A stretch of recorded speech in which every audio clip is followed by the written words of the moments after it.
Pronto. Seja bem-vinda, Joelma, também.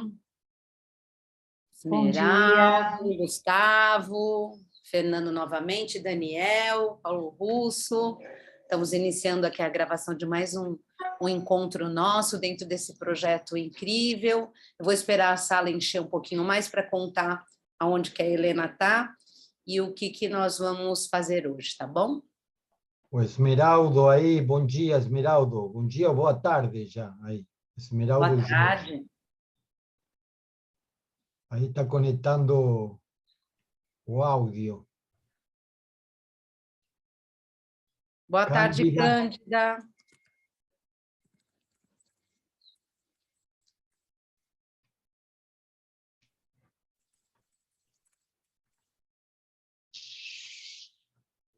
O que bebem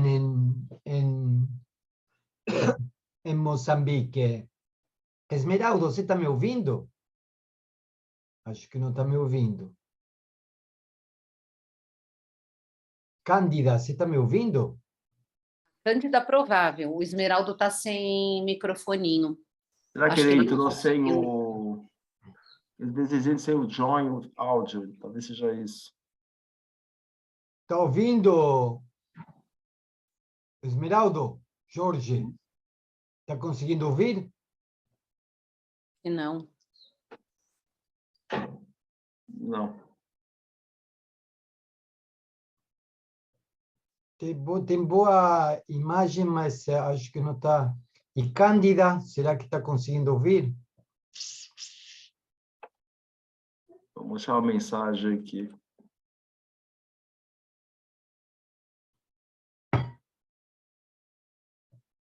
Henriques, bom dia.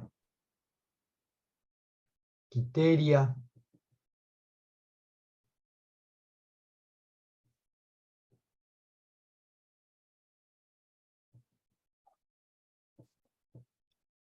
Se é... Agora o Esmeraldo está com áudio. Esmeraldo, está conseguindo ouvir? Ah, mas eu não, você está com o fone apagado. Já estou a ouvir. Já estou a ouvir. Agora sim, agora Boa sim. tarde, Beleza. boa tarde. Boa tarde. Boa tarde. Obrigado. Boa tarde, boa tarde. Boa tarde, doutora. Olá. Boa tarde. Sejam Aí. bem-vindos. Obrigado. Você está com o fone apagado. Está apagado. Bom dia, Brasil. Boa tarde, Bom Moçambique. dia. Bom dia, Aê, bom dia. Bom dia. Agora sim. Olá, Vivian, Bom dia. seja bem-vinda. Bom dia, gente. Bom dia, boa tarde, bom dia. Feliz Dia dos Psicólogos, das psicólogas, para quem é. Muito Obrigada, obrigado. Cláudia. Muito obrigado. Canimambo, Canimambo, Esmeralda. Canumambo. Vamos. E o nosso e o dia de canalista, Cláudia, quando que é? Ah, é no dia do Freud, do nascimento do Freud, né? A gente comemora no dia do aniversário dele, né? 8, se não me falha a memória. Ele é taurino, como eu, 8 de maio, eu acho, se não me falha a memória.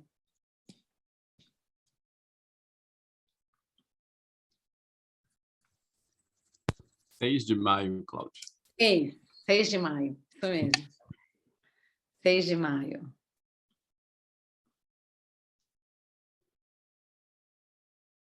Oi, Maurício. Olá, Bem-vindo. bom dia, boa tarde.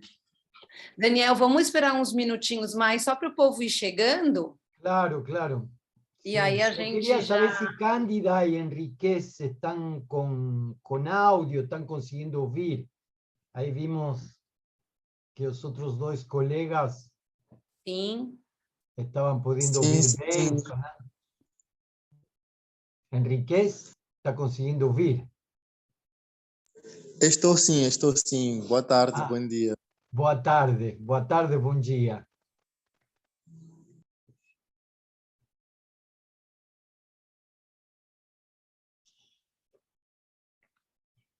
Cândida, provavelmente, já ela deve ter entrado, ido pegar alguma coisa, ela já ela aparece, porque ela participa super das Deve aulas. ter ido a preparar o mate também, a Eu acho erva, que o ela foi mate, preparar um provavelmente. mate ou... Que bebida em Moçambique que vocês gostam de tomar assim no café da manhã, no desjejum? Hein, Esmeraldo? Hã? Sim. O que vocês Pequeno gostam de tomar? É almoço. café no pequeno almoço? É pequeno almoço. Um chá, um chá. Tá. Um chá, tá vendo? Tomamos muito chá preto. Ah, olha, tá vendo, Daniel? Igual você. Só que eu tomo chá com um canudinho de metal, assim, o tempo inteiro.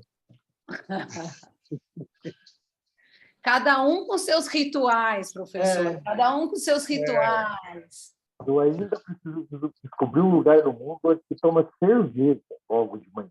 Sabe? Cerveja? Aonde? Alemanha. Irlanda. Na Alemanha, Sabe? na Alemanha tomam cerveja de manhã cedo. Onde já começa com cerveja. Na Itália, eu sei que com vinho já dá para começar, mas eu não sei. Agora, cerveja... Mas na Irlanda o pessoal toma quente, inclusive, já para... Não precisa nem ser gelada. Mas o que é quente em Alemanha, em Irlanda, aqui é polar, praticamente. Olha o pessoal chegando aí. Boa tarde, pessoal. Martine, Florence, seja bem-vinda. Jeremias, Lina, Milton. Estamos com quórum já, né? Já estamos, acho que podemos, né? Boa tarde, tudo bem? Boa tarde, menina. Olá. Aqui é boa tarde, aí é bom dia, né? A gente fala tudo junto. Bom dia, boa tarde. Oi, tá tudo bem? Ei, Lina, tudo bem? Seja bem-vinda. Obrigada. Bom, pessoal, então são 10h08 agora. Estou aqui representando a professora Helena, a pedido dela. Ela está no 2º Congresso de Psiquiatria Ocupacional, por isso que ela não está aqui com a gente, mas vai assistir logo mais, quando ela estiver mais no final do dia, falou que vai nos assistir, que ela não quer perder uma aula, ainda mais com a fala aí do professor Daniel. Então, eu queria desejar as boas-vindas aí para todos e todas, e dizer, né, aproveitar e trazer essa alegria que a gente tem, né, Paulo, de poder estar em cada encontro, sabe? Quando vai chegando a data dos nossos encontros, a gente já fica feliz de poder encontrar os nossos queridos moçambicanos e moçambicanas que têm nos ajudado a construir esse projeto intercultural tão bacana, não só, tenho certeza que para vocês, agora principalmente para nós, de termos acesso à cultura de vocês, o que vocês passam para nós, aprendemos, acho que mais do que levamos, né? Então, eu queria agradecer a todos vocês que constroem esse projeto com a gente, tá bem? Então, seja muito bem-vindo, professor Daniel Omar Pérez, que vai falar desse tema maravilhoso, importantíssimo, que é a transmissão da psicanálise, que é justamente o que nós procuramos fazer aqui, né? Um dos tripés, que é transmitir a psicanálise como teoria, a supervisão, que também fazemos, e a análise pessoal, né? Então, Paulo, gostaria de dar algumas palavras antes da gente passar a palavra para o professor Daniel? Olha, você já disse tudo, mas eu só queria dizer que é um privilégio essa troca aqui e ter aulas desse nível, né? Vamos combinar, né? Que está sendo uma experiência extraordinária para todos nós. E agora com o Daniel, né? Que é um privilégio ter uma aula com ele. Obrigado a todos. Vamos lá, então? Vamos lá, então? Bom, muito bem. Muito bom dia, boa tarde a todas e todos. Aqui já falaram segunda vez, feliz dia do psicólogo, para quem é psicólogo.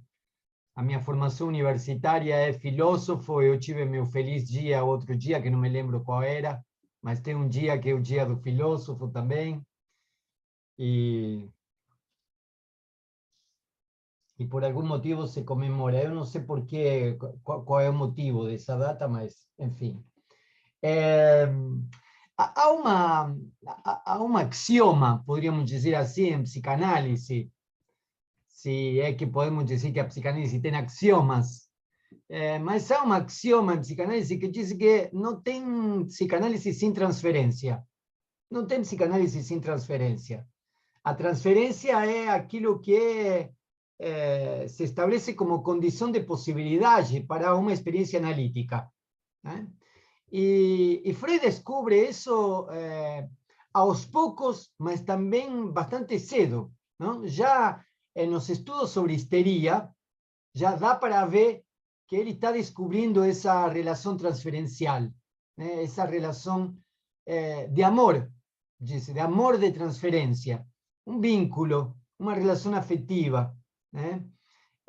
Que permite, de algum modo, que o paciente fale, né? Então, é preciso que haja uma relação transferencial, um vínculo afetivo, para que o paciente possa falar, né? A fala é, digamos, o ponto de partida de uma experiência analítica, né? Se supõe um sujeito que tem um lugar de enunciação desde onde ele fala, inclusive quando não pronuncia palavras, não? Depois nós podemos ver como que se trabalha, por exemplo, com crianças. Ferdinando tem uma experiência muito boa nessa área, né? Como se faz com diagnosticados de autismo que têm dificuldades, né? com a fala, né? Então, é possível supor um sujeito e desde esse sujeito um lugar de enunciação onde surge uma fala, né? Aqui a palavra fala é importante porque ao mesmo tempo que já aparece em Freud, aparece com muita força em Lacan. E aparece com muita força em Lacan a partir dos estudos de linguística de Lacan. Especificamente a partir dos estudos de Ferdinand de Saussure, de Roman Jakobson, mas também de Benveniste, de Emily Benveniste. São três fontes importantes de Lacan para falar de fala e linguagem. Inclusive chega a falar de análise do discurso. Mas, rapidamente, Lacan nos adverte que não se trata de uma linguística, não se trata da análise do discurso. Ele depois vai chamar de linguisteria, né? Que é outra história. Mas o que eu quero dizer com isso é que há uma fala, né, que aparece na experiência de análise. Essa fala que aparece na experiência de análise, de algum modo pode aparecer na medida em que haja uma relação transferencial entre o médico e o paciente. Então, condição sine qua non. A psicanálise é uma ciência que sustenta uma prática clínica que parte de tem como condição de possibilidade uma relação afetiva, né? É interessante porque isto reordena, e aí vou utilizar um termo que se associa muito a Lacan, mas não é de Lacan. Reordena a topologia, reordena o espaço da relação entre analista e analisando, entre cientista e seu objeto. A filosofia europeia moderna e seu projeto de ciência europeia moderna diz que, por um lado, está o cientista e, por outro lado, está o objeto, né? A ciência europeia moderna diz que, por um lado, está o médico e, por outro lado, está o paciente. Quando Freud está dizendo a condição de possibilidade é um vínculo transferencial, esa topología, esos lugares fixos, comienzan a fracasar, ¿eh? Porque sabemos que una relación afectiva establece un otro tipo de vínculo, ¿eh?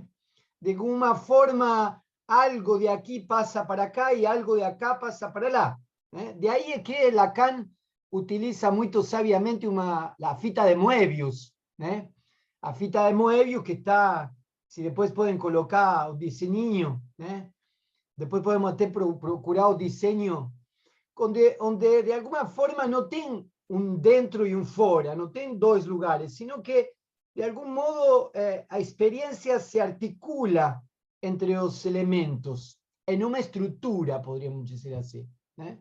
Entonces, condición sine qua non, si no hay una relación transferencial, no hay psicanálisis. Quer dizer, aí Freud vai dizer que a transferência é, de algum modo, a imago paterna, a imago materna, a imago do irmão. Então, de algum modo, diz Freud que o paciente repete, perdão, a posição do pai, ou da mãe, ou do irmão, no lugar do analista. Muitas vezes, o analisante se dirige ao pai ou à mãe, nesse lugar. É interessante observar isso na experiência analítica, como às vezes ele fala para aquele pai que não teve, inclusive, ou para aquele pai que teve, mas que não consegue falar para ele. Então, bom, o problema da transferência é um grande problema e me parece que é um tema de trabalho constante em psicanálise. Não é que um dia temos uma aula de transferência, entendimos o que é transferência e depois passamos para outra. Eu acho que a transferência é algo que atravessa a formação do primeiro ao último dia de alguém que ocupa o lugar de analista. Se perguntar o que está fazendo aí, em que lugar me coloca o analisante, para quem que ele está falando, a quem ele se dirige. Então, a transferência é um ponto fundamental. Sem transferência, diz Freud, não tem análise. Aí depois vêm os problemas com a psicose. Como funciona a transferência na psicose? E nos autismos? Como funciona a transferência nos autismos? E por aí vai. E com bebês? Como funciona a transferência com bebês? Esse é o... Vem aí a formiga anda sempre pelo mesmo lado, Por um lado parece que está dentro e por outro lado parece que está fora. Esse mesmo Parece que essa é a estrutura da experiência analítica, não? Algo de um lado passa para o outro e algo do outro passa. Assim também é a identificação, com aquilo que nos identificamos e que se torna próprio. Isso aqui é próprio, mas ao mesmo tempo é alheio, Cada cultura toma mate, café, chimarrão, chá preto, o que for. E aí você vai adquirindo coisas como próprias, que são externas. Esse dentro-fora é o que trabalha o tempo inteiro a relação transferencial. E me parece que é por isso que a gente tem que se preocupar permanentemente em cada uma das análises que a gente leva, e do ponto de vista teórico, Freud vai dizer que a transferência é com o pai, outros psicanalistas vão dizer que a transferência é com a mãe, com a figura da mãe, que o analista deve ser uma grande mãe. Os winnicottianos vão dizer que é o lugar da mãe, e por aí vai. Lacan vai dizer que a transferência é com o saber. A transferência é com o saber. Só que o saber, de algum modo, se encarna em uma instituição, em uma pessoa, em uma figura. Então, não tem psicanálise sem transferência. E aí nos perguntamos como se estabelece a transferência, o que é a transferência. Mas eu acrescentaria um segundo axioma a possibilidade de existência. Não tem psicanálise sem transmissão. Não tem psicanálise sem transmissão. Esse é ponto fundamental. Não tem um psicanalista que guarde tudo para ele e fique sozinho em uma caverna ou em um castelo. E a transmissão faz parte da própria movimentação da psicanálise, faz parte da própria existência da psicanálise. Se Freud não tivesse transmitido aquela experiência clínica que ele teve com as histéricas que atendeu no início, se Freud não tivesse transmitido a experiência clínica que teve com o pai do pequeno Hans, se Freud não tivesse transmitido a experiência clínica que teve com o homem dos lobos, com o homem dos ratos, esta reunião seria impossível. Porque Freud teria guardado para ele, na sua casa, teria atendido, guardou para ele em sua casa e teria morrido lá aquilo, né? E não teríamos qualquer tipo de experiência clínica psicanalítica. Então, não haveria psicanálise. A psicanálise, inclusive, a própria transmissão na reunião semanal que Freud fazia, foi a que foi possibilitando o próprio desenvolvimento da própria teoria clínica, da própria teoria psicanalítica. Freud pedia para seus colegas das reuniões semanais que tragam casos de suas crianças, né? Freud estava tentando escrever 3 ensaios para uma teoria sexual. Freud não tinha pacientes crianças, então pedia para os participantes transmitirem para ele as histórias de seus filhos. É aí que, por exemplo, aparece o pequeno Hans, quando um músico. É interessante, a transmissão da psicanálise começa com um pequeno grupo em Viena. E é um pequeno grupo em Viena de pessoas bastante marginalizadas da sociedade, né? Sabemos quanto foi a marginalização, porque um par de décadas mais tarde, o 90% das pessoas que moram aí são exterminadas. Então, quer dizer que é um grupo marginal que leva adiante um trabalho científico que no decorrer desse trabalho científico o 90% vai ser exterminado. Então, esse é o contexto de descobrimento da psicanálise. Me parece que é importante levar em consideração isso. Há um contexto de justificativa. Em epistemologia, dizemos que há um contexto de justificativa à psicanálise, ou de qualquer ciência. Quer dizer, quais são os elementos que justificam uma ciência e uma prática clínica. Esse é o contexto de justificação. E tem um contexto de descoberta, ou de descobrimento, que é a questão social, jurídica, política, cultural, né? Os mal-entendidos em meio de tudo isso, né? Digamos assim, a descrição etnológica. Contexto de descoberta, contexto de justificação. O contexto de descoberta é esse. E nesse contexto de descoberta aparecem essas pequenas reuniões de pequenos grupos em Viena, onde não só vão médicos para essa reunião, médicos psicanalistas. Vão também músicos, vão pessoas da cultura, senhoras muito interessadas na cultura, e é aí que se transmite a psicanálise. Isso é que é interessante. O pai do pequeno Hans vai nessas reuniões. E o pai do pequeno Hans era músico, nunca foi psicanalista, mas participava da transmissão em psicanálise. Então, acho que isso é importante. Como é que se transmite a psicanálise? Em pequenos grupos no início, que começam a abrir seu trabalho para as pessoas interessadas da comunidade, e a partir de aí se transmite. Mas, ao mesmo tempo, eles pedem para transmitir suas experiências. É da ordem do gênero do testemunho. É interessante isso, né? O ato testemunhal é algo muito importante. Eu acho que se deveria estudar mais em psicanálise, o que significa um testemunho? Eu testemunhei. De fato, o lugar do analista é o lugar de alguém que testemunha a elaboração de um conflito psíquico. É aquele que testemunha, que está aí para testemunhar que um sujeito consigue fazer um percurso de elaboração que tira ele de uma posição de sofrimento e leva para uma posição de mínimo de prazer.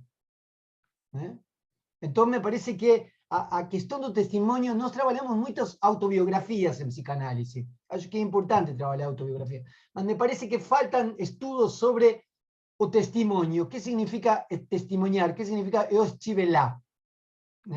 Eu testemunhei. Tanto em psicanálise como em genocídios, por exemplo. Como em situações nas quais vivimos hoje, na atualidade. Então, voltando, a questão da transmissão passa por grupos de analistas. Na época eram médicos, não existia psicologia. As pessoas iam para o médico porque se sentiam doentes. Então, quando se sentiam doentes na Europa, iam para o médico. E a partir de aí, esses médicos não fazem reunião só de médico, porque começa a se constituir um saber que não é um saber médico, é um saber psicanalítico. E Freud explicita claramente, de todas as formas possíveis, que isso não é medicina. Aliás, não é uma rama da medicina, que seria um estudo a mais que um médico, mas qualquer outro podia fazer. Theodor Reich, um membro dessa comunidade, em Viena, é processado porque não era médico e praticava psicanálise. E foi aí que Freud teve que escrever um pequeno livro explicando que psicanálise não é medicina. Algo que é óbvio. Algo que, aliás, toda a sociedade de médicos de Viena sabia, porque cada vez que Freud levava seu testemunho, levava seus casos clínicos para a sociedade de medicina, os caras jogavam tudo que tinham contra ele, porque diziam que isso não tinha nada a ver com medicina. E é verdade, não é da ordem da medicina, é de outra ordem. É da ordem do inconsciente, no caso da psicanálise freudiana. Então, aí nós vemos que há uma transmissão em pequenos grupos, não só de psicanalistas, mas também aberta a pessoas interessadas. Essa transmissão é de quem pratica a análise, mas também é daquele que transmite as experiências de seus conflitos, as experiências de suas vidas e seus mal-entendidos e suas frustrações. Então é a partir de aí que se transmite. Se transmite na forma dessas pequenas reuniões, se transmite na forma escrita, Freud escrevia bastante, se transmite tanto en formas escritas públicas quanto en formas escritas privadas. As cartas de Freud, as cartas de Anna Freud, as cartas de Ferenczi, son un verdadero material de transmisión da psicanálise. Então, quer dizer que havia reuniões presenciais, digamos assim, mas também havia uma transmissão que não era presencial, que era por carta. Era por textos publicados, sí, também, mas havia outra que era por carta. E era por carta porque não tinha internet na época. Porque se tivesse internet, usavam internet. Por isso usavam correio. Usavam correio porque havia correio. Se tivesse internet, usavam internet. Então, eles usavam correio de carta porque era o que tinha na época. E todo trabalho, tanto é importante a transmissão de psicanálise por correio, que as cartas a Fliess, as cartas entre Freud e Fliess, se consideram o pilar fundamental da psicanálise. Quem de nós não foi a buscar alguma cartinha de Fliess para ver o que estava falando Freud e Fliess? E era uma carta. Não era uma reunião presencial, era uma carta, gente.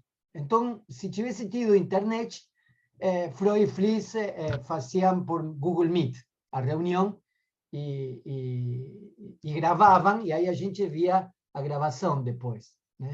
Porque usavam os instrumentos que tinham.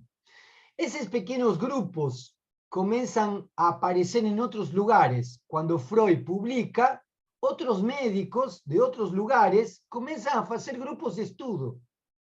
Y es interesante, comienzan a se crear redes de grupos. Un grupo de Viena, un grupo de Suiza, un grupo lá en el este europeo en Budapest, otro grupo en Rumania, otro grupo chino en Ucrania, otro grupo apareció en Londres, y ahí aparecían grupos, diferentes tipos de grupos. Y Freud intentando articular en una red de grupos.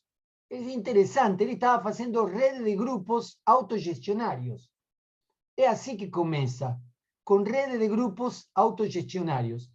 Cuando comienzan a organizar esa red de grupos autogestionarios, que era a institucionalización de la transmisión, se transmitía presencialmente, se transmitía por texto escrito publicado, se transmitía por carta, se transmitía con la presentación de casos clínicos. Algunas reuniones son un poco más fechadas, otras más abiertas, para preservar a identidad de los pacientes en los casos, ¿no?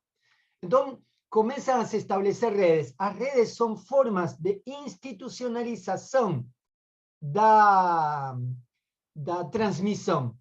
Y ahí es que Freud inventa a IPA, Asociación Internacional de Psicanálisis. Asociación tiene un nombre pomposo, ¿no? Asociación Internacional de Psicanálisis, mas eran unos grupos de algunas ciudades, ¿eh? Y el primer presidente de esa asociación es Jung, Carl Gustav Jung, que después va a salir de la asociación, va a quebrar con Freud y va a crear su propia escuela.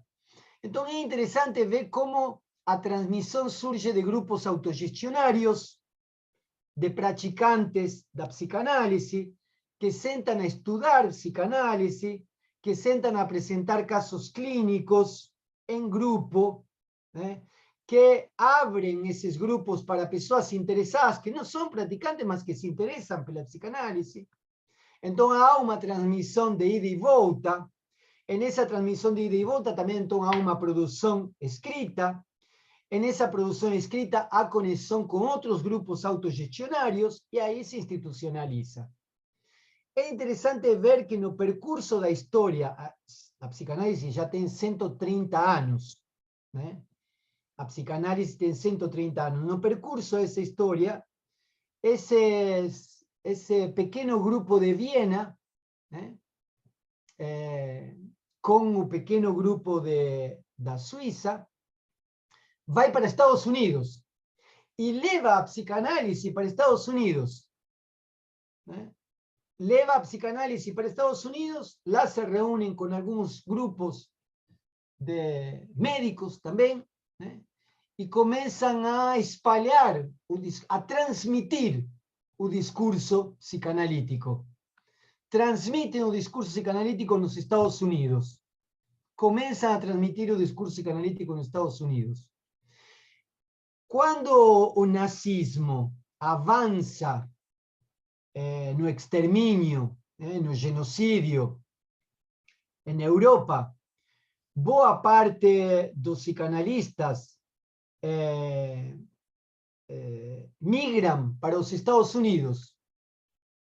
En la década de 20 va a comenzar a ficar difícil, en la década de 30 ya es terrible, en la década de 40 imposible, entonces van a migrar para Estados Unidos. Con esa migración de Estados Unidos, a psicanálisis va para Estados Unidos y de algún modo se instala en los Estados Unidos. Algunos otros exilados o simplemente migrantes de Europa van para América Latina, México, Colombia, Brasil, Argentina, y llevan también y transmiten la práctica psicanalítica. Y es interesante como como discurso psicoanalítico y la práctica psicanalítica se fundan no solo en la transferencia e na transmissão, mas também na singularidade do caso. Em cada lugar, a psicanálise vai adotando determinadas características, determinados estilos, modos de lidar, né? Então é interessante que em todo esse percurso sai de Viena, se espalha primeiro pelo leste europeu, vai para o leste europeu. Por que vai para o leste europeu? Porque a psicanálise, por exemplo, é muito utilizada com crianças órfãs das guerras no leste europeu. Vai para a Revolução Russa, na União Soviética, depois é proibido na União Soviética o exercício da psicanálise, mas depois vai para o oeste, para o leste-oeste europeu, depois vai para a Europa e também vem para a América Latina, né? Vai se espalhando. Na década de 50, 60, há pensadores africanos também, que tomam, né, elementos da psicanálise, como Fanon. Fanon é um dos que tomam elementos e debate com os franceses no mesmo pé de igualdade, né? Mostrando que, por exemplo, Manoni estava falando bobagens acerca da situação política de África, né? É um texto bem interessante, o de Fanon. Então, quer dizer que começa a se espalhar por transmissão. A transmissão se dá nesse período, inclusive, de uma forma bem interessante, se dá por rádio. Utilizam rádio.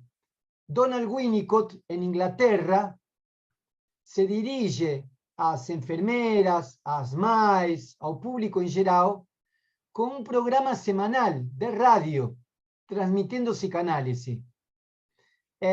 François Dolto tem um programa, inclusive, que responde também a perguntas dos ouvintes. François Dolto, para estimular que as pessoas perguntem, nos primeiros programas, ela inventa as perguntas. Então disse, Cláudia de sei lá onde, está me perguntando o que é a transmissão em psicanálise. Mentira, a Cláudia de não sei onde não existia. Então ela inventa perguntas, a Dolto inventa perguntas nos primeiros programas de psicanálise para estimular as pessoas que perguntem de verdade. Mas por que ela faz isso? Porque o objetivo é transmitir psicanálise.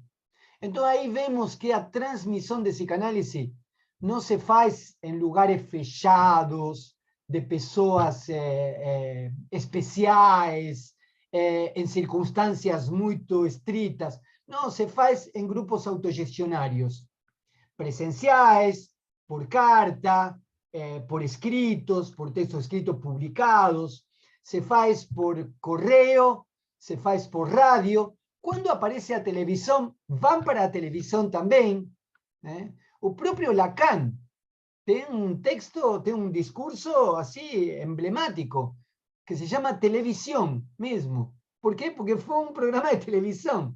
Ele foi lá, um programa de televisão, a transmitir psicanálise.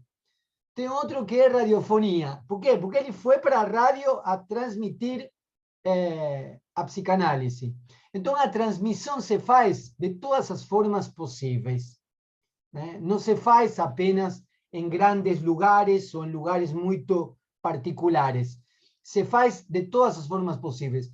Com os novos recursos que nós temos hoje, com a internet, nós aprendimos que a psicanálise pode ser transmitida via Google Meet, como estamos fazendo hoje, que pode ser transmitida em grupos de WhatsApp, em grupos de estudo, que os grupos de estudo autogestionário podem ser presenciais, mas também podem ser virtuais.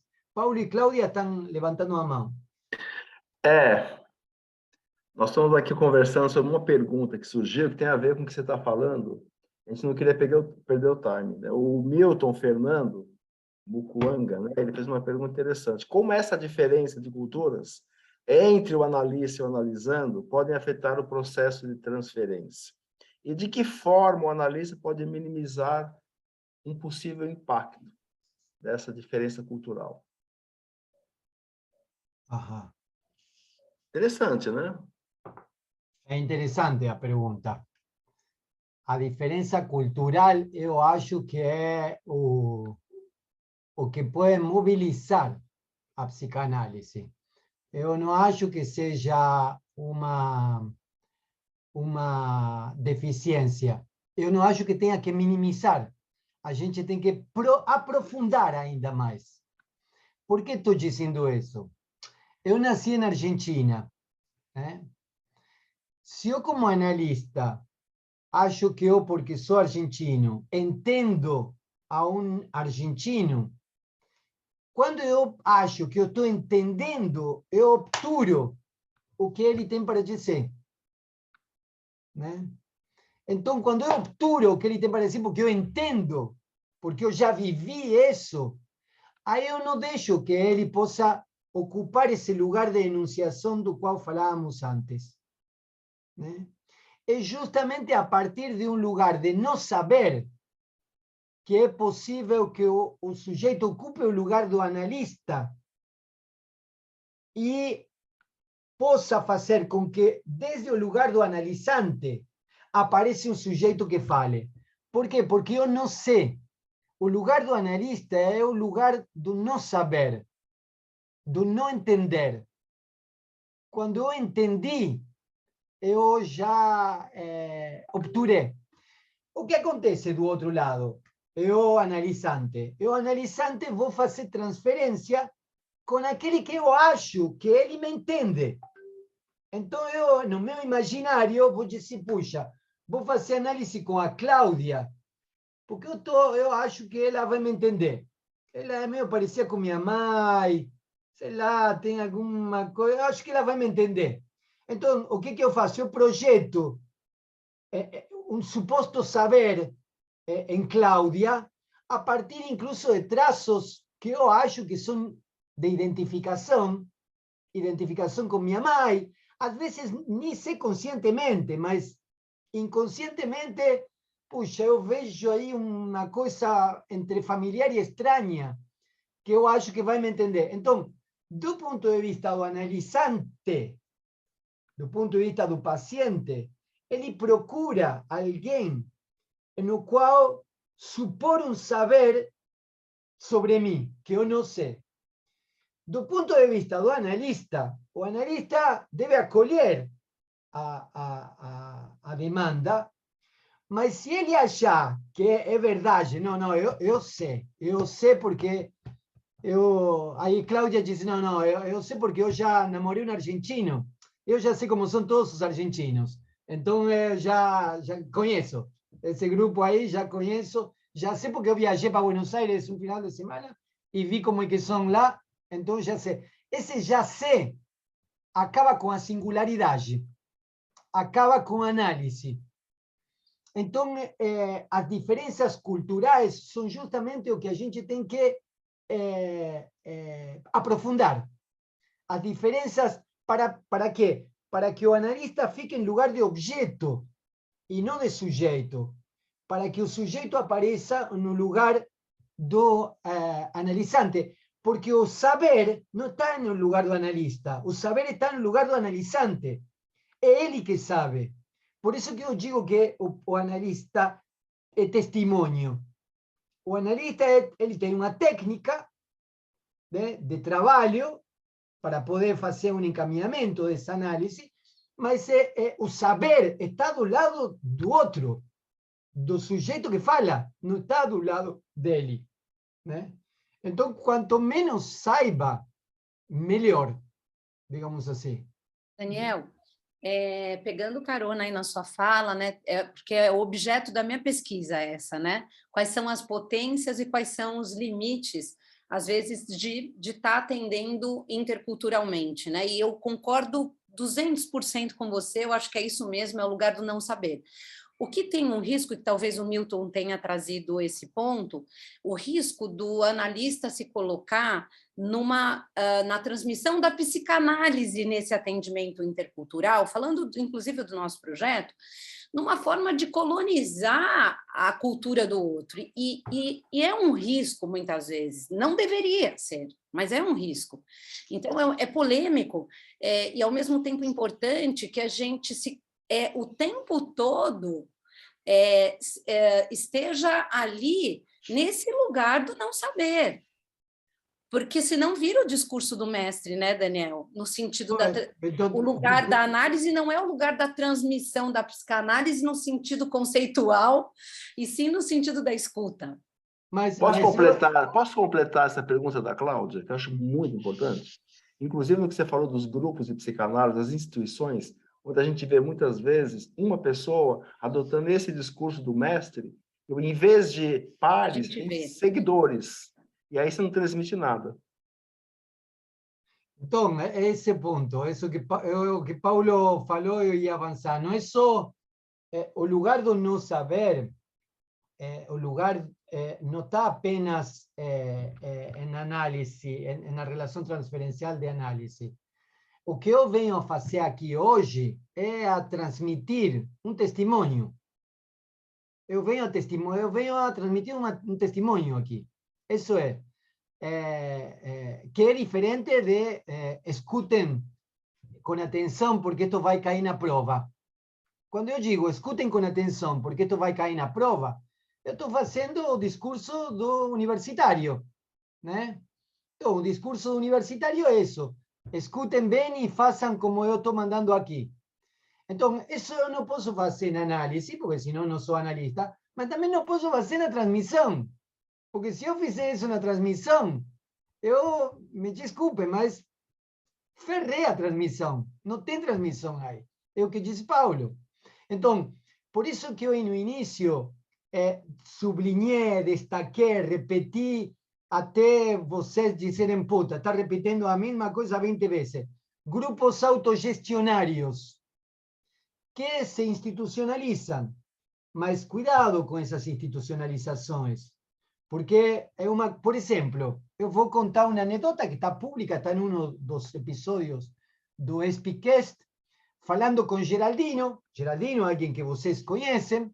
Geraldino me conta, nessa entrevista que está no Speakcast, Geraldino me conta que um dia da década de 90, Jacques Alain Miller aparece em Brasil, convoca a todos que se autodenominan de lacanianos, eles vão, e Jacques Alain Miller dice, eu dissolvo todas as escolas de psicanálise lacaniana, e foi embora para Paris.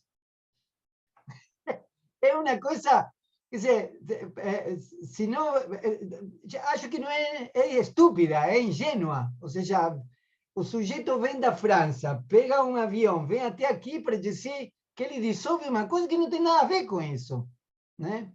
E é interessante, depois disso, os brasileiros fazem o Congresso das Bananas. E o Congresso das Bananas era justamente uma alegoria de dar uma banana, essa é a expressão, dar uma banana para esses franceses que achavam que podiam vir aqui e instituir, dissolver. Então, me parece que quando a gente faz isso, a gente perde a psicanálise aí.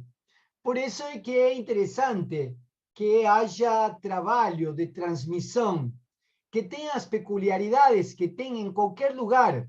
Em alguns lugares será em um auditório. Em outros lugares, por exemplo, Mary Langer, na Nicarágua, fazia na floresta, colocava troncos na floresta e faziam grupos e conversavam lá e faziam transmissão lá. E treinava pessoas do coletivo de saúde, dos grupos autogestionários da Nicarágua, para que se pudesse dar conta da comunidade. Lugares de escuta. Você vai dizer, mas isso não é propriamente um psicanalista. Tudo bem, sei lá, depois podemos discutir o que é um psicanalista. mas é preciso fazer transmissões para que se organize autogestionariamente a comunidade e a própria comunidade busque formas de lidar com o que podemos chamar de saúde mental da coletividade. Se isso se faz com psicanálise com divã, sem divã, com Google Meet, com WhatsApp, em um quarto, em um jardim, caminhando, bom, aí vai depender do tipo de análise que a gente leve adiante, das situações concretas, materiais de cada lugar. Então, me parece que o que nós podemos fazer, e eu acho que isso o que nós estamos fazendo aqui, quando nos reunimos nesses encontros de Google Meet, é cada um testemunhar como analisante pela que passou. Como analisante e como alguém curioso em psicanálise, eu passei por essa. Então, eu venho aqui a dar testemunho.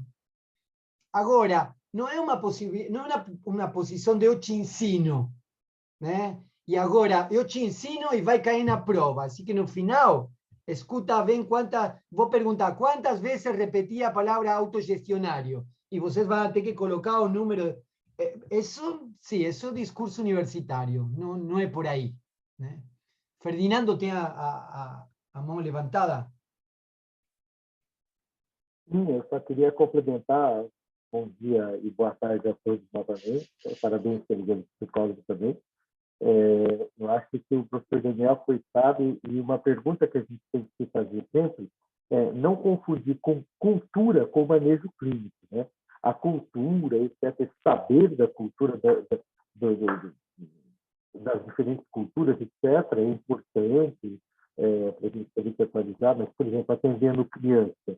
Quem se propor a atender criança hoje tem que se atualizar com algumas coisas que até então não se pensava, né? Antigamente, a clínica de criança podia ali se resumir ao brincar, ao pintar, ao não sei o quê.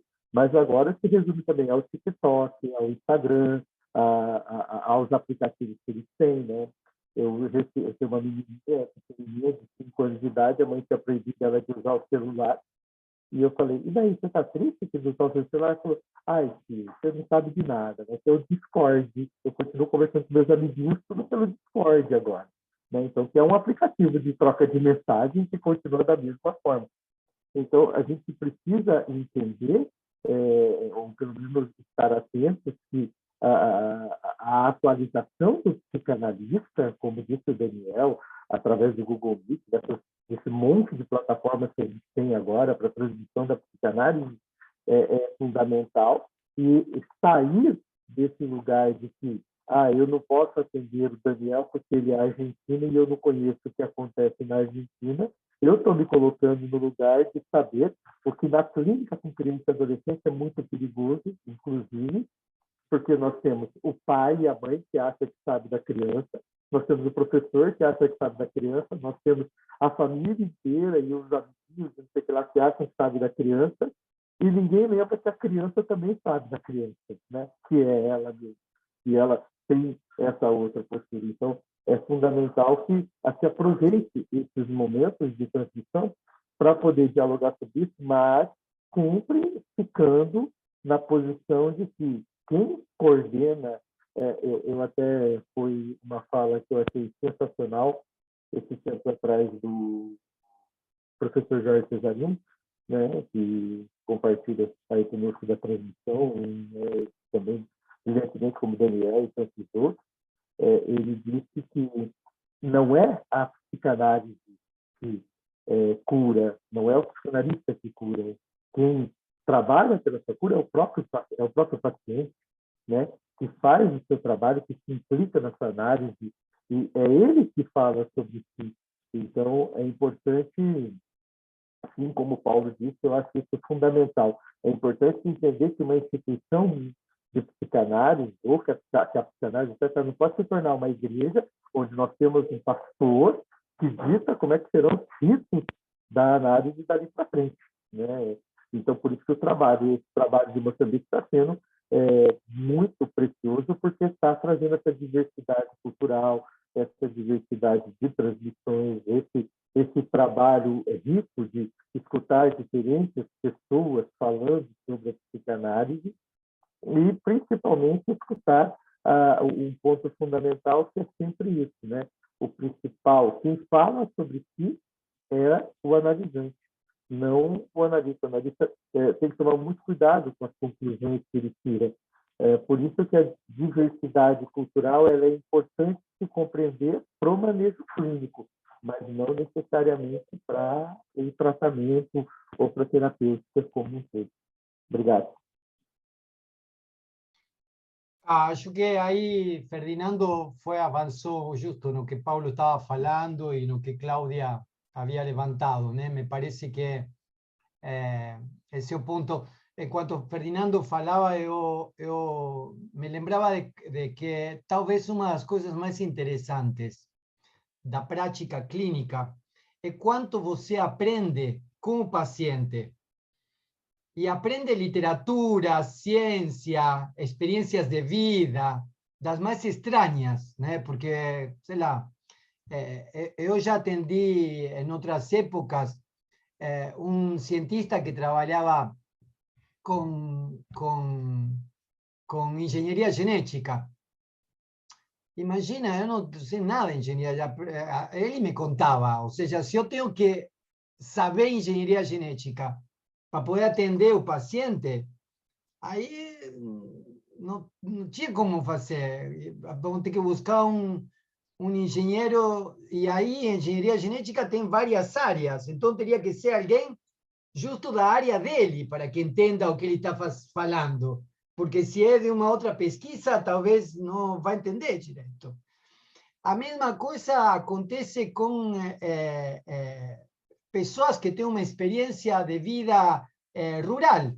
Atendi pessoas que têm experiência de vida rural e eu, até esse momento, eu sabia diferenciar o que era um pinheiro do que era o resto das plantas.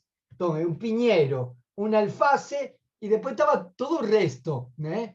Para mim, assim se dividia o mundo vegetal. Pinheiro, alface e as demais coisas. Bom, quando eu atendi uma pessoa que trabalhou e que cultivava, eu comecei a aprender um monte de coisas com esse. Foi ele que ensinou para mim. Não fui eu que ensinei para ele. Foi ele que me deu elementos. Por quê? Porque eu estava no lugar do objeto aí. Era ele o sujeito em questão. E me parece que a partir de aí aparece. Então, por isso a gente tem que cuidar de transmitir o que testemunha. O que eu transmito é aquilo que eu testemunhei. Em meu encontro com os textos de Freud, meu encontro com os textos de Lacan, meu encontro com os textos de outros psicanalistas, em meus grupos presenciais, em meus grupos virtuais. E é isso que eu venho testemunhar aqui. Essa é a transmissão. E aí alguém pergunta e também transmite. Essas perguntas me fazem pensar agora como é que também é minha transmissão, qual é o lugar que eu tenho nessa transmissão. E isso também se engata com a pergunta de Boom. E no caso da análise, quando se fazem com pessoas com uma cultura muito diferente, né? Acho que é interessante, porque é aí que vai aparecer, né? É esse o ponto, me parece. Aí vi que estava Timóteo. No início tinha ficado triste, porque Timóteo não havia entrado, mas agora eu vi que ele entrou. Com Timóteo estamos trocando algumas conversas por WhatsApp, às vezes, né? Espero conhecer ele presencialmente em algum momento. Então, só para avançar mais um pouquinho, né? Me parece que o que a gente está fazendo aqui é um encontro, né, entre pessoas que vivem em lugares muito distantes em Brasil, com culturas bastante diferentes aqui, né? Por exemplo, a maior parte dos brasileiros que está aqui, eu aposto 10 contra 1 que toma café e não chimarrão, né? Os que tomam chimarrão são os que moram de Santa Catarina para baixo. E eu tomo tereré, a gente em Mato Grosso, tá no calor, toma tereré, Daniel. Joelma O que está que é, Joelma tá mais tereré? próxima. Joel, me explica para nós, porque olha só como a gente não sabe. Eu não sei o que é. Tereré. Tereré, o que é? Eu saio um pouquinho, Joelma, explica o tereré. Eu saio um pouquinho, vou até a porta que está tocando e volto, tá? O que é tereré? Explica É para uma nós. erva. O chimarrão é uma erva que você toma com água quente. Tereré você toma com a água gelada. E é uma cultura indígena lá da região Paraguai, centro-oeste do Mato Grosso, uma partinha da Bolívia, porque lá era muito, como eu sou de Mato Grosso, apesar de eu morar em Fortaleza, o hábito nos acompanha, né? Você vê, o Daniel está no Brasil e está com o chimarrão dele. Eu também carrego o meu tereré. Como o Mato Grosso é muito quente, aquela região do centro-oeste é muito seca, então, para você saciar a sua sede, você toma a erva com a água bem gelada. E pode até pôr umas gotinhas de limão. Então, a gente tem esse hábito. Nossa, me encheu a boca d'água, me deu até vontade de experimentar. Não sabia, não sabia. Pois é. Então, assim, por exemplo, 3 da tarde, que está muito quente, porque lá em Mato Grosso, ali faz 37 graus, entendeu? 38. O ano passado chegou até 40, para vocês terem ideia, né? A média é 32. Então, você não aguenta ficar tomando água. Então, você toma essa erva, você prepara e tem mais uma coisa. Geralmente, as pessoas fazem uma pausa de 10, 15 minutos e tomam em grupo. Sua família, os seus colegas de trabalho. Então, você ali também já tem uma troca, conversa um pouquinho, tomou o tereré e vai embora. Mas também tem um kit pessoal, igual o Daniel, que toma sozinho, a gente também tem. Ah, está muito quente, está trabalhando e está tomando tereré. É isso. Que coisa legal, que coisa bacana. Tá vendo como a gente se colocar nesse lugar de curiosidade, desse não saber mesmo e procurar entender a realidade do outro enriquece a gente, né? E em Moçambique, quantos graus em média faz? Como que é de calor? Ou que pontos, né? Porque talvez tenha alguns pontos que são mais quentes ou mais frios, só para a gente fazer uma pausinha aqui, o nosso recreio, enquanto o Daniel volta. Ercília, você conta para nós? Fala, Oi, querida! gente. Saudades. Saudades, Ercília. Diga para nós como é que é a temperatura por aí, como é que varia? Aqui no sul é mais quente, mas a província mais quente é Tete, que chega aos 45, 40. Lá é muito calor, mas não tem muita umidade quanto aqui no sul. Agora, o local mais frio é Niassa, Lixinga. É uma província assim mais amena, mais fresquinha. Agora, aqui no sul chegamos aos 42, 40, 42, mas é mais típico da zona centro, que é em Tete. Nós aqui, por exemplo, hoje está 31, mas está muito úmido. Muito úmido. Já começamos com essas variações de dia muito quente, de noite assim mais fresquinho. Estamos já naquela transição. Tem alguma diferença entre assim, os povos da costa do oceano e o povo do interior? Sim, sim. Porque aqui tem uma diferença bem grande assim, entre o pessoal que mora na praia e os diferentes povos que moram no interior do Brasil. Os que estão mais perto da praia geralmente têm a tendência de ter maior frescura de noite nas primeiras horas da manhã, mas o calor geralmente é o mesmo. Tem estas variações, às vezes na mesma província, por exemplo, quinta-feira na cidade choveu, aqui mais para o interior não. Então encontramos duas temperaturas totalmente diferentes na mesma província. Mas é típico, não temos muita diferença do Brasil.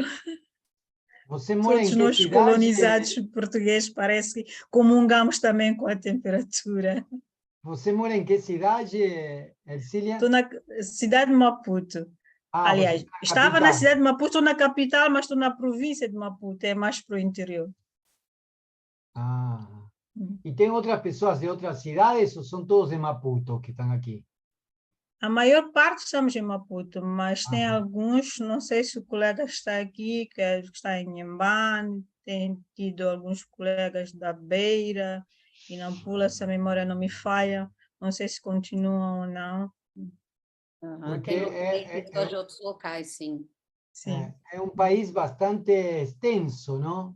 E Maputo fica mais perto de África do Sul, mas Sim. tem lá a fronteira com Tanzânia, lá no norte. Sim, é Cabo Delgado e coisa Lixinga, é que estão no norte do país. Então, acho que deve ser como aqui no Brasil também, não? Deve ter diferentes regiões com diferentes povos dentro do próprio país, com diferentes culturas, com diferentes danças, com diferentes comidas. Temos a comida típica daqui da Zona Sul, temos a chiguinha, espero que vocês venham na altura que possam comer a mandioca feita de diferentes maneiras. Lá para o centro, Tete, tem lá o ticoa, que é o peixe seco, que é típico de lá. Vamos variando. Tete fica mais no norte. Está no centro. É no centro. Agora, sim. Estou vendo. No centro. Vou aproveitar a carona, professor, vou perguntar para a Ercília, ou para quem quiser responder, do pessoal de Moçambique, a transmissão da psicanálise, quando a professora Helena esteve aí, iniciou a transmissão com vocês, e ela deixou vários livros e tudo mais. Ercília, a partir desse momento e a partir dessa conexão que a gente faz no nosso grupo, aqui no projeto da professora Helena Lima, por aí vejo que tem os espaços também de transmissão da psicanálise, né? Você gostaria de ressaltar algum? Estou pedindo licença aqui, tá, professor Daniel, só para perguntar um pouquinho e depois já retorno a palavra para o professor. Desculpa, não percebi a pergunta. Se depois do início, né, que a professora Helena Lima levou alguns livros para ir, tiveram algumas reuniões e tudo mais, Ercília, se vocês têm exercido também entre vocês, me parece que sim, a transmissão da psicanálise também entre vocês, em alguns encontros online e tudo mais, você gostaria de dizer de algum, ou algum colega gostaria de dizer de algum encontro que vocês costumam fazer? Bom, para não ser eu sozinha a falar, vou deixar com a Lina. Eu achei lá para... A Lina está por aí, será? Tá, sim, tá. Mas pronto, são... Jeremias também, Jeremias eu acho que também talvez, saiba dizer. A Lara também. Sim, temos feito assim, de forma não muito... Mas temos feito de forma isolada alguns atendimentos, e, claro, tem agregado mais valor, porque a maioria de nós somos psicólogos, então já implementamos a psicanálise com a psicologia junto e tem dado aqui uma certa dinâmica nos nossos atendimentos.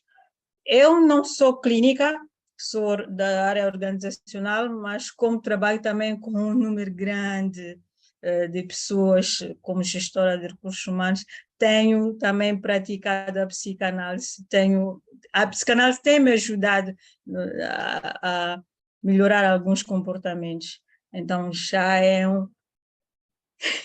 um bem grande que eu levo no meu dia a dia. Mas acredito que os colegas também podem acrescentar mais alguma coisa.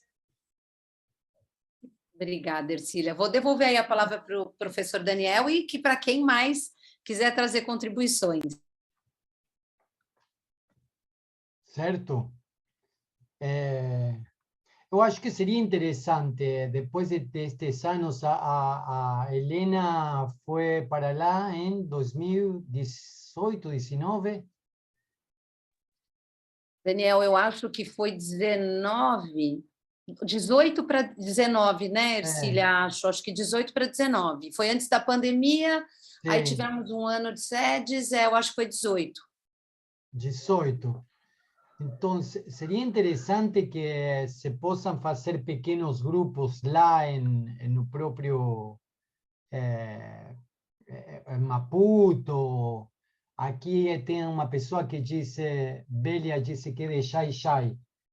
Eu estou vendo aqui a cidade de Xai-Xai, que é um pouquinho mais afastada de Maputo. Talvez seja interessante fazer grupos. Há uma coisa que Lacan inventou em uma de suas escolas, né? Na escola que ele inventou, depois de ter rompido com a IPA, que ele inventou uma coisa que ele chamou de cartel. E geralmente o cartel é 4 pessoas, né? E um mais um. O mais um não é um coordenador. O mais um é mais um, que está lá. Então, 4 pessoas estudam. E esse mais um não é o que sabe mais, o que é aquele que cutuca, assim, que estimula, que pergunta. Vamos supor que Ercília, Milton, Lina e o Timóteo resolvem fazer um grupo de 4. E vamos supor que esse grupo, Milton, Ercília, Lina e o Timóteo, fazem um grupo de 4 para ler, vamos supor, não sei, o Compêndio de Psicanálise de Freud, esse livrinho, Compêndio de Psicanálise. Então, o grupo de 4 se reúne para, uma vez por semana, uma vez cada 15 dias, se reúne para ler o livro e estudar e ver. E aí vamos supor que a Cláudia faz de mais um, né? A Cláudia que faz de mais um é alguém que não é que vai explicar o que disse Freud aqui. Ao contrário, ela vai perguntar para vocês o que Freud disse aqui. E aí a ideia é que vocês expliquem e digam o que aprenderam, o que se entenderam, o que não entenderam e estão procurando. E a Cláudia vai ouvir o que vocês têm para falar sobre isso. Eventualmente, a Cláudia pode sugerir uma linha de fuga de alguma coisa, pode meter um problema no meio disso, pode meter uma dúvida e deixar aí uma expressão que vem de aqui, a pulga detrás da orelha. Deixar a pulga detrás da orelha é deixar alguém meio se coçando. Bom, essa é a ideia do mais um. É alguém que deixa assim incomodado. E aí o grupo de 4 volta a se reunir outra vez e diz, puta, aprendimos, entendimos, não entendimos, o que entendimos, o que a Cláudia falou, o que não falou. Acho que ela tem razão, não tem razão. Acho que, na verdade, não precisamos da Cláudia. E aí o grupo vai fazendo, até que junta outra vez volta a Cláudia. E vocês explicam, olha, a gente leu e nós achamos tal coisa, e aí a Cláudia outra vez, né, cutucando, estimulando, provocando, né, para poder ir avançando. Então, essa é uma forma de estudar psicanálise. E essa é uma forma de transmitir psicanálise. A transmissão da Cláudia, nesse caso, como mais um, não é para dizer o que realmente diz o texto. É para dizer o que vocês entenderam. Me explicam? Dá para vocês transmitirem para mim o que vocês entenderam aí? E aí vocês não entenderam tal coisa. E a Cláudia diz, então, vai lá e procura. Ou seja, a Cláudia não é para tirar dúvida. A Cláudia é para dizer, não entendeu? Então estuda mais.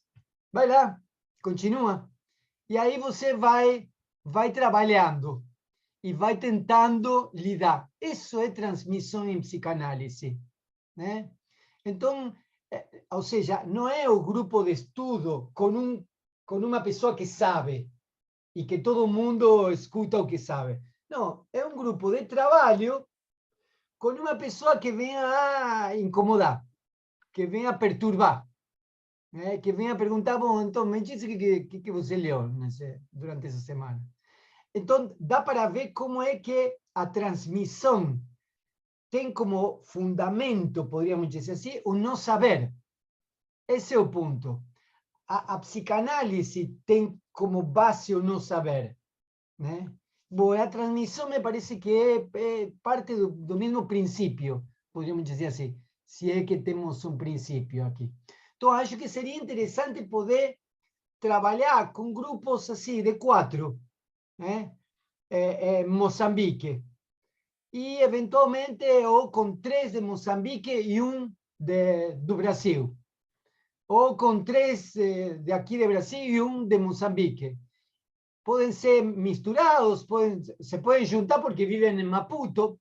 Essa é uma possibilidade. O que é interessante é que esses grupos, e aí está, se formem a partir de uma relação transferencial, né? Quando o Geraldino disse que se faz psicanálise entre amigos, é isso. Se faz psicanálise em uma relação transferencial. Você vai psicanálise com alguém com quem se sente confortável para poder estudar. Então, junta você e mais 3 que se sentem confortáveis para dizer, vamos ler o compêndio de psicanálise e vamos ver o que nós entendemos. E aí a Cláudia vamos pedir para a Cláudia ser mais um. Aí, então a gente se reúne 3 vezes, aí chama a Cláudia. Cláudia, vem aqui. Aí a gente entendeu tal coisa, tal outra, e a Cláudia vai lá e perturba. E aí começa a transmissão. Não é a Cláudia que transmite, é vocês que transmitem para ela. Né? Essa é a dinâmica. Então, aí nós temos uma transmissão. E eu acho que depois de todos esses anos, 18, 19, 20, já estaríamos em uma situação na qual podemos começar a pensar a formação de cartel. Se não queremos usar a palavra cartel, usemos a palavra de grupo de trabalho. O grupo de trabalho não pode ser muito pequeno, 2 pessoas, nem pode ser muito grande, 10. Por isso é que, para que 4 pessoas, 4, 5 pessoas, é um bom número, como para poder ter trocas. E o que é interessante é que se a gente fizer, vamos supor, 5 grupos desses, depois de um ano e meio de trabalho, dá para esses 5 grupos trocarem as experiências, transmitir a experiência. Como foi a experiência do grupo da Ercília, como foi a experiência do grupo da Lina, como foi a experiência... E aí há outra vez uma transmissão de psicanálise. Um grupo trabalhou introdução ao narcisismo, outro grupo trabalhou psicanálise e organizações, outro grupo trabalhou, sei lá, a psicologia das massas. Aí cada um foi se juntando com quem se sente confortável e estudando o que tinha vontade de estudar. E aí troca, depois de um ano e meio, troca com outro grupo. Qual foi a prática do outro grupo? Como é que foi a experiência? Aí nós temos uma transmissão de psicanálise bem interessante. Nem tudo que inventou Lacan é bom, mas tem algumas coisas que são muito boas. E eu acho que essa é uma boa, que é de fazer esses grupos. Né? Aí Timóteo, por exemplo, pode puxar aí um grupo com algumas pessoas e começar com isso. E fazer 2 ou 3 grupos, pelo menos. Né? E começar a fazer essa leitura, esse trabalho. Isso me parece que é transmissão em psicanálise. Né? Uma das coisas que eu faço, como eu transmito psicanálise na universidade, porque dou aulas na universidade, então sempre que eu posso dou cursos na universidade sobre psicanálise, transmito psicanálise quando me convidam a algum lugar, então eu vou dar lá uma fala, um encontro. Temos aqui em casa um grupo de psicanalistas, somos 8, que nos juntamos, vivimos aqui por perto, então nos juntamos 8 aqui em casa e trabalhamos a transferência e a apresentação de casos clínicos. Então, toda semana nos reunimos 1 horinha 2 no máximo, e falamos de algum caso clínico de alguém, como é que está a transferência, como é que não está, puxamos elementos da teoria, de outros casos. Transmito psicanálise pela internet, com os podcasts do Espiquez, né, que o Timóteo também ele vê bastante, me manda algumas sugestões. Então, me parece que essas são... Transmito onde puder abrir a boca. Vou lá e dou testemunho da minha experiência de estudo e de prática clínica. Agora, nessa posição, na de dar testemunho, né? Que é diferente de dizer, bom, eu tenho a verdade e venho a mostrar para vocês. Me parece que esse é o ponto de diferença, não? Aí é que se produz a psicanálise. Por isso me parece que seria interessante. Talvez porque vivem em Maputo, talvez porque trabalham na mesma linha de trabalho, sei lá, são 4 que trabalham em organizacional. Tudo bem, então, isso é o que os junta. Pronto. Tem outro que não, nós vivimos perto de uma praia lá, então nos juntamos. Então, se junta por qualquer motivo, desde que possam se juntar 4 e poder produzir. E o que é interessante é convidar alguém que seja esse mais um, para que vocês, e isso é interessante, não? Porque uma coisa, essa é uma experiência que para mim me motiva muito. Uma coisa é você ler o texto, outra coisa é você levantar a cabeça. Aí eu estou vendo a Cláudia e dizer, bom, Cláudia, agora eu vou te explicar o que eu li. Quer dizer, quando tem que abrir a boca e explicar para o outro o que você entendeu, aí é que aparece a castração. Aí aparece a castração, né? Porque é como, tem alunos meus de doutorado que estão fazendo doutorado e dizem, não, tenho tudo na cabeça. Toda a ideia está na cabeça. Digo, o pior lugar para guardar as ideias é a cabeça, porque se você vê o cérebro, tem um monte de curvas e se perdem as coisas. Então, é melhor colocar um papel as coisas, que é mais planinho, assim. Aí você vai conseguir ver. Se você guardar aqui, aí você vai ter que ver em que parte, de que curva do cérebro guardou a ideia, porque se perde. Então, você tem uma ideia, bota no papel. E aí aparece a castração outra vez. Falar é se castrar. Escribir é se castrar. A transmissão oral é fundamental em psicanálise. Sem transmissão oral não existe a psicanálise. A psicanálise tem muito mais de transmissão oral do que de transmissão escrita. É uma ciência que é pautada pela transmissão oral, né? Algo dessa transmissão oral fica em escrita, mas é algo, não é todo, não? E esse algo dessa transmissão oral que é escrita é uma possibilidade de poder transmitir novamente.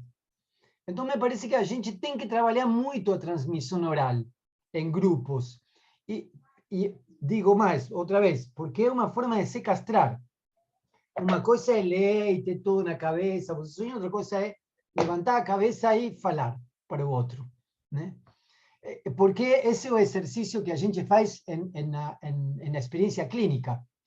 Quando o paciente vem com dor, quando a gente vai para o analista porque está mal, está doendo. E aí o paciente diz, o analista diz, fale. Putz, agora, por onde que eu começo? O que eu falo? Né? Tenho tudo aqui, mas não está saindo. Quer dizer, aí essa é a experiência de castração. Quando a gente fala de castração em psicanálise, está falando dessa experiência. Falar é se castrar, escrever é um exercício de castração. Então, essa transmissão é um exercício de castração, né? É um exercício de mostrar o limite, né? Mostrar o ponto de corte. Acho que seria interessante começar a trabalhar dessa forma, né? Manter essas plenárias que a gente tem com o grupo, tem mais de 30, às vezes 40, mais de 40, e às vezes fazer pequenos grupinhos de 4 e começar a fazer esse trabalho auto-organizacional, né? E depois, talvez, eventualmente, juntar outra vez os grupos e voltar a fazer essa experiência de transmissão.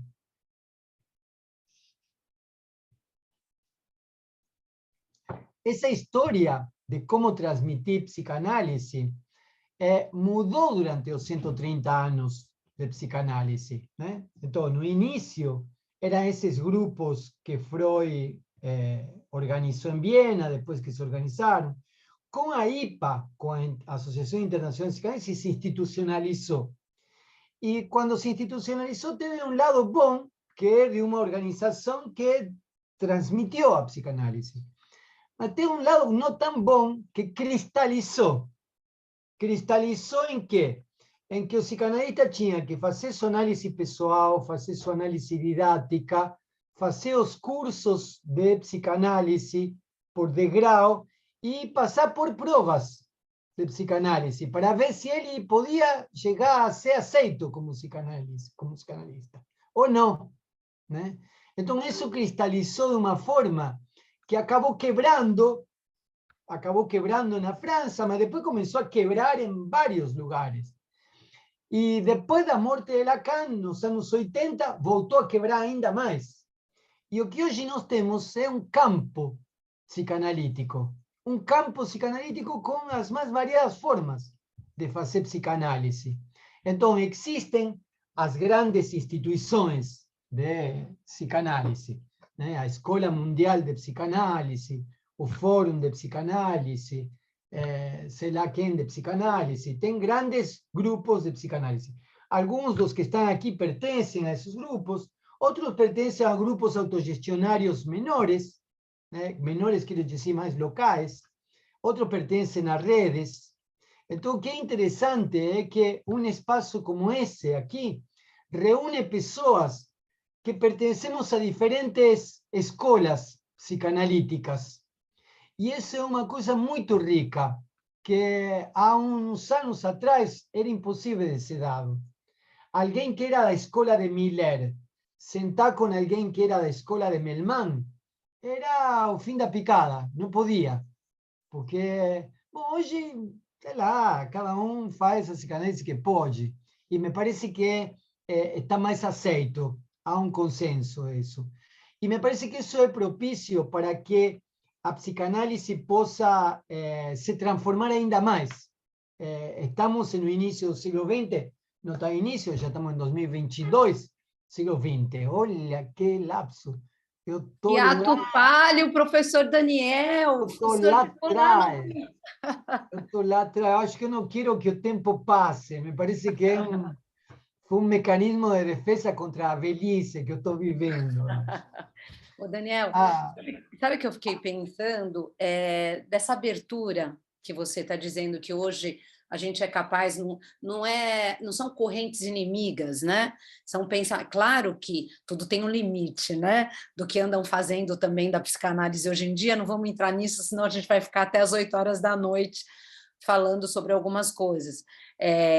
Enfim, mas o que eu quero dizer é que essa possibilidade de sentar e conversar linhas de pensamento dentro da psicanálise, essa abertura de recepção, essa troca ela é fundamental, né? Ela é rica, no sentido de que, ao abrir o meu ouvido a escutar aquilo que eu já rotulei como, não, isso não serve, quando eu abro esse espaço para dizer, não, peraí, né? Deixa eu ouvir, que é o que acontece nesse grupo, né? Porque muitos são psicólogos comportamentais, estudaram isso alguns, e aí, de repente, dizem, deixa eu ouvir, o que a psicanálise pode trazer? Né? Não tem pior nem melhor, acho que nesse sentido, essa abertura da troca, acho interessante que você trouxe. Eu acho que pode haver pior, melhor, de acordo com a experiência de cada um. Mas há uma coisa que é interessante que eu queria tocar, que você tocou e falou para não entrar. Eu vou entrar nisso. Que é justamente a abertura. Você me colocou no lugar de provocadora, Daniel? Isso, eu então, entrei, eu comprei a provocação. Comprei a provocação. quando a psicanálise se abre, como se abriu hoje, né? Especialmente nos últimos anos, no Brasil, por exemplo, já vinha vindo uma abertura de psicanálise na rua. Tinha analistas que eu escutei com meus próprios ouvidos na década de 90, que diziam que sem divã não existe psicanálise. Não era metáfora, era literal. Se você não tinha passado pelo divã, não podia dizer que tinha feito uma análise. Então, não havia análise sem divã, e o divã era a condição sine qua non. Bom, as mesmas pessoas que eu ouvi com esses ouvidos, falando que sem divã não havia análise, estão fazendo análise por WhatsApp hoje. As mesmas pessoas. E não escutei nenhuma justificativa, nem questionamento. Passou assim como se nunca tivessem dito nada. Então, o que quero dizer com isso? Quando a psicanálise era só um discurso detentado por escolas muito assim estatutárias, também se diziam bobagens. Também tantas quanto agora. Ou seja, não é porque agora que se abriu que tem muita gente que fala bobagem. Não, as pessoas que estavam dentro dessas escolas também falavam bobagem. E eram médicos, psicólogos, psiquiatras, formados com análise em divã durante 20 anos. A IPA teve sua primeira mulher presidenta décadas depois de fundada. Décadas depois de fundada. É coincidência? E, sei lá, talvez é coincidência, mas havia psicanalistas muito boas na década de 20, na década de 30, né? Fizeram, ou seja, não é que faltavam psicanalistas mulheres para ocupar cargos de presidência na IPA. No entanto, eram homens. Então, quer dizer que esse tipo de coisas também se faziam. Tem mais. Homossexual era considerado um pervertido que não podia ser psicanalista. Até, inclusive, na escola de Lacan. Até, inclusive, na escola de Lacan, no início da escola de Lacan, homossexual não podia ser psicanalista. E não eram essas escolas que se abrem nas esquinas en cursos. No, eran médicos, psiquiatras, psicanalistas, psicólogos, con 20 años de diván, falando esas estupideces do tamaño de una vaca.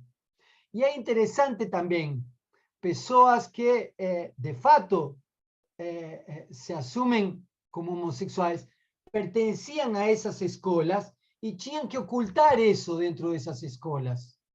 Tenían que ocultar, porque si no, no podían ejercer. Entonces, ¿por qué estoy contando esto? Porque ahora con la abertura de múltiples grupos, los grandes grupos hegemónicos dicen, están falando cualquier cosa. Es probable que estén falando cualquier cosa. Mas vamos a hacer una revisión histórica y vamos a ver lo que ustedes falaron en esa escuela durante todos esos años, para ver si todo lo que ustedes falaron está todo certo, ok, nunca falaron ni una bobagem, nunca obstaculizaron a las mujeres en los lugares de poder, nunca obstaculizaron a los homosexuales para poder hacer análisis, nunca determinaron cuál era el precio de una sesión al punto de un trabajador no poder hacer análisis, por ejemplo. Entonces, podemos revisar, si es para revisar historia, entonces podemos revisar. Y eso que me parece que es importante en la transmisión hoy. A psicanálise tiene 130 años de historia, una historia fantástica, escrita en ruso, búlgaro, checo, alemán, francés, inglés, castellano, portugués. Tem muitas línguas, não sei quais, essas são as que eu conheço, deve ter mais línguas. Tem psicanalistas na China, em África, tem psicanalistas. Ou seja, há uma experiência muito rica de psicanálise. E, às vezes, a transmissão de psicanálise parece que é de 4 bairros de Paris. Acho que a gente tem que ter muito cuidado.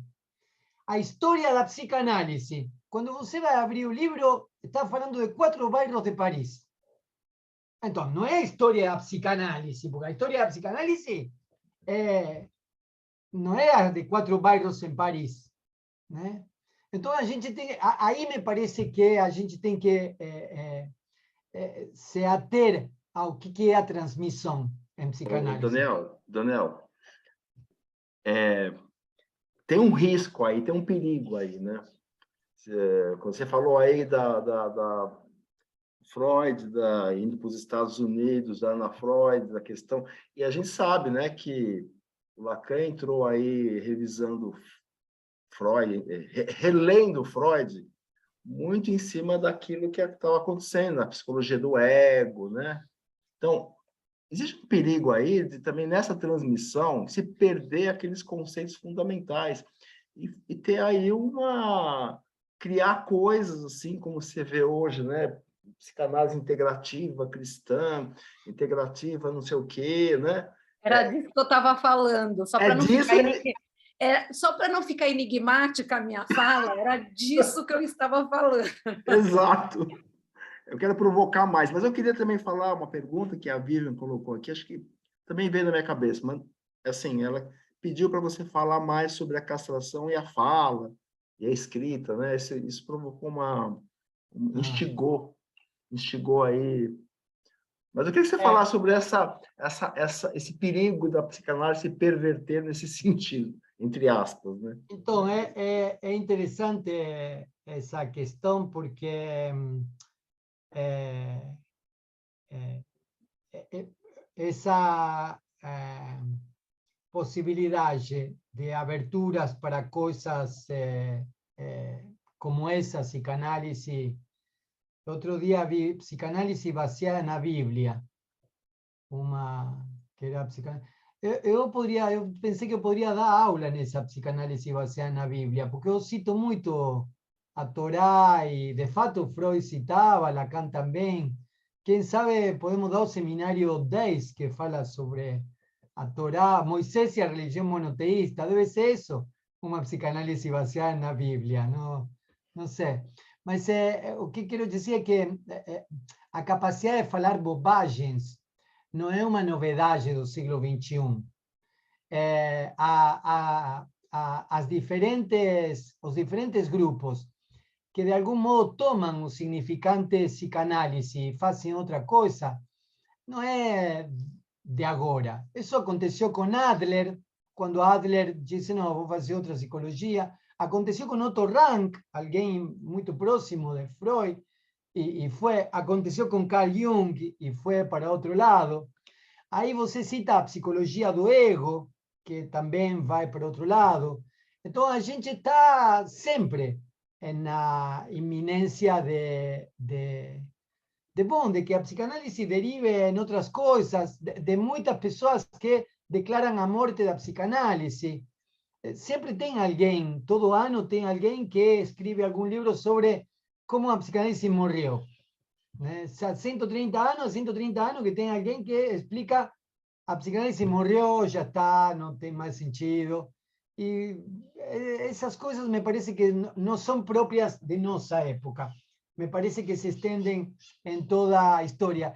E não temos uma vacina contra isso.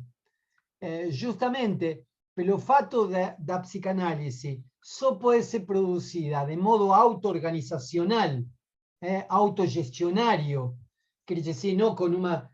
Por exemplo, em castelhano temos uma Real Academia Espanhola, que tem 33 membros, e tem um latino-americano, que é Vargas Llosa. Então, essa Real Academia Espanhola diz qual é a verdadeira língua castelhana. São 33 pessoas. Eu acho que tem gente que nem se importa com isso, nem sabe que existem. Mas tem 33 pessoas e um latino-americano que dizem qual é a verdadeira. Bom, em psicanálise não dá para ter 33 psicanalistas europeus e um que seja de fora. de Europa que diga, bom, esta é a verdadeira psicanálise. O outro... Me parece que o que é interessante é que a gente se organize e transmita da forma que a gente faz aquilo que nós entendemos que é psicanálise.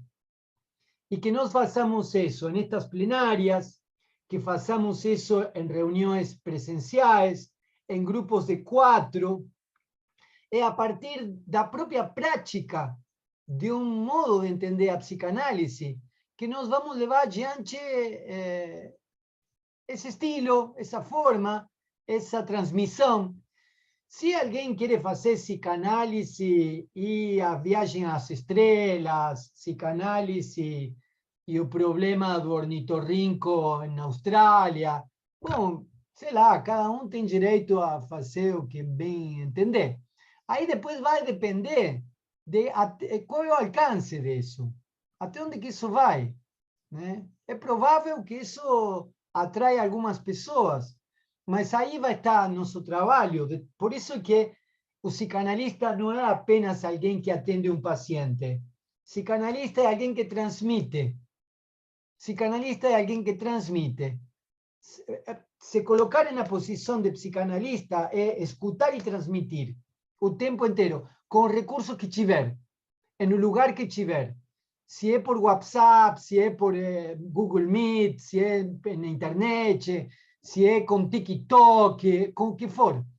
Transmita a psicanálise. É assim que a gente pode mostrar, dar testemunho de uma prática clínica. Então, me parece que esse é o único que é. Porque a outra opção, qual seria? Regulamentar. Bom, aí pior ainda.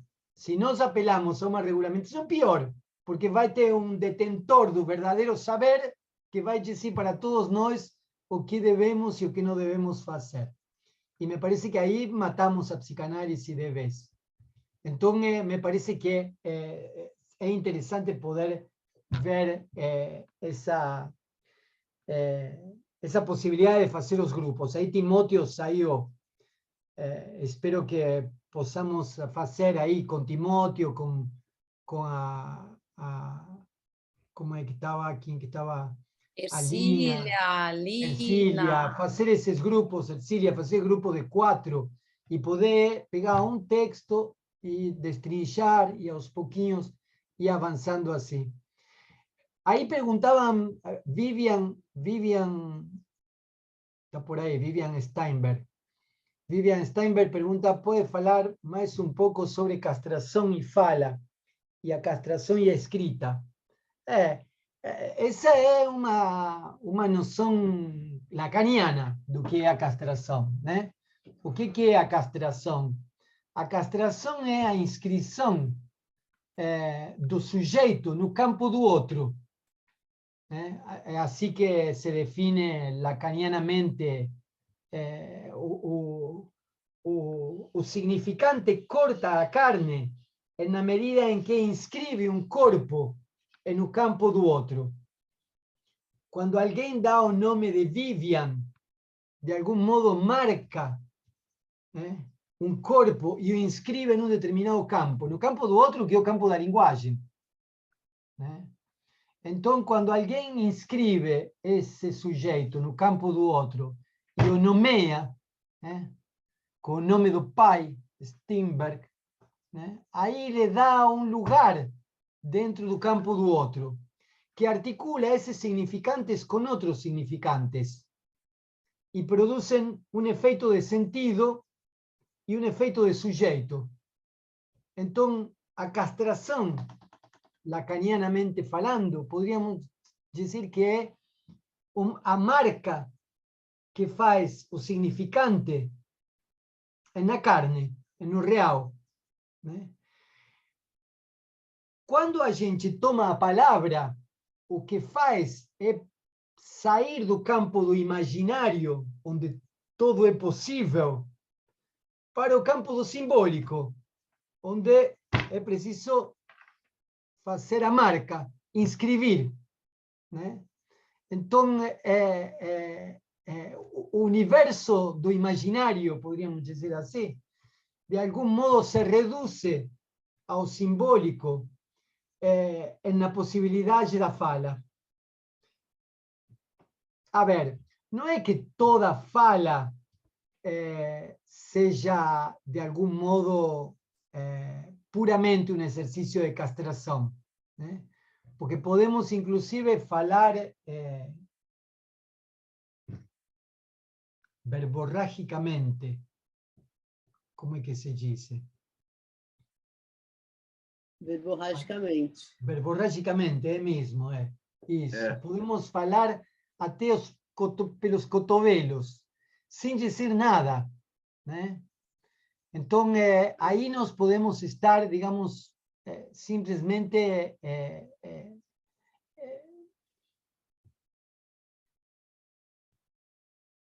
como eu diria, no espaço do imaginário e sem nos implicar nisso, não? Então, na medida em que opera a fala, opera a castração, na medida em que podemos passar do imaginário para o simbólico e, a partir de aí, reduzir o sentido do imaginário ao funcionamento do simbólico, não? Quando a gente vai passar da fala para a escrita, a operação se aprofunda ainda mais, né? Há uma inscrição que deve ser feita, uma marca que deve ser feita. Quer dizer, aquilo que é da ordem do universo unimaginário, onde imaginativamente tudo é possível, fica inscrito numa marca, né? E aí há uma operação de castração. É por isso que muitas vezes muitos escritores falam da angústia do papel, da folha em branco, né? Como começo a escrever? Aí você tem um papel, um lápis, tinha um monte de ideia, mas de repente, como é que você inscreve aquilo, né? Como é que você marca aquilo, né? Qual é a marca que você vai colocar aí? Então, aí há um exercício de castração, de limitação, né? Por isso que a linguagem é castradora. A linguagem sempre é castradora, né? Roland Barthes falou em sua lição inaugural no Collège de France que a linguagem é fascista, disse ele, porque a linguagem nos obriga a dizer. É interessante, não? E essa é uma experiência que a gente tem muitas vezes. Eu mesmo estava tentando buscar a palavra e não encontrava a palavra para transmitir aquilo que eu estou dizendo. Então, parece que há algo da ordem entre aquilo que eu quero dizer e aquilo que de fato está a marca, né? Aquilo que eu quero dizer e que está a marca, e quando coloco a marca, não era bem isso, era outra coisa, né? Então eu tenho que lidar com esse limite, lidar com essa impossibilidade, né? Aí é que está a operação de castração. Quando a gente faz trabalhos muito longos, como dissertações de mestrado, tese de doutorado, vive períodos de angústia muito grande, né? E esses períodos de angústia muito grande são justamente a angústia da castração, né? Desde Freud, né? Angústia é angústia de castração. E com Lacan disse que a angústia é ir para além da castração. E para além da castração está o objeto A, causa o desejo. Então ele diz que a angústia não é sem objeto, né? Justamente nos deparamos diante da castração, né, em vistas ao objeto. Então é por isso que a experiência de falar e de escrever pode ser tão angustiante, né? Porque é a experiência de castração. E é interessante, é uma castração também que eu encontro com o outro, ¿no? Quer dizer, eu tenho que estar escolhendo as palavras para ver como é que eu faço para poder dizer aquilo que eu quero dizer para todos vocês, que é isso, mas não é bem isso, seria outra coisa. E aí está o ponto, né? Como é que eu faço? Coisa que é diferente, que eu fique aqui na minha poltrona assim, pensando em tudo que eu poderia dizer para vocês.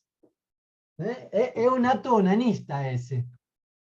É a diferença entre se masturbar e um encontro sexual com o outro. O exercício masturbatório é com minha imaginação. E não tem diferente aqui. Não há nada, não há algo da ordem da diferença. Em um encontro sexual com o corpo do outro, lido com algo que é da ordem da diferença. Né? É lógico que tem que haver fantasia para um encontro sexual. Sem fantasia, não há encontro sexual que dure meio segundo. Agora, é uma fantasia com algo do real que está insistindo aqui, que está persistindo. Né? Então, quando eu estou na minha poltrona, imaginando como é que eu sou um gênio da psicanálise, como que eu poderia escrever um livro de 500 páginas sobre a transmissão da psicanálise, aí Cláudia me disse, fala sobre a transmissão da psicanálise. E aí eu fico... Ô, Daniel, eu estou rindo aqui porque eu nunca tinha pensado que só estudar a psicanálise e não transmitir era um ato de autoerotismo. Exatamente, exatamente. É a primeira vez que eu começo a pensar o quanto isso nos remete ao primitivo e ao infantil, e que transmitir a psicanálise, na verdade, nos vulnerabiliza, nos coloca, nos implica subjetivamente, nos coloca como sujeito na relação com o outro, porque é nessa hora que eu vou falar uma bobagem ou não, que eu vou errar uma data de um texto do Freud ou não, enfim, e aí a gente realmente está nesse lugar da castração. Eu achei sensacional, muito bom. Por isso que nós temos, não tem psicanalista de um sozinho, não existe uma comunidade de psicanalistas. O psicanalista se faz com o outro, ninguém é psicanalista. As pessoas estão em um lugar de psicanalista em relação com o outro, por isso que é preciso fazer uma comunidade aqui. Ferdinando tinha levantado a mão. Não, só para dizer uma coisa, vocês estão me escutando?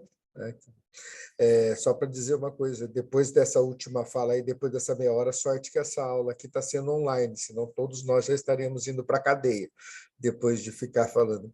E eu recebi um convite, Daniel, e achei interessante justamente isso que você vem colocando, né? De como é importante estar atento na psicanálise e dividir a psicanálise com pares, estudar, estar atento à teoria, como o Paulo falou, voltar aos conceitos, sempre estar lembrando disso, porque eu recebi um convite esse tempo atrás para dar aula num curso que era psicanálise, hipnoterapia e física quântica.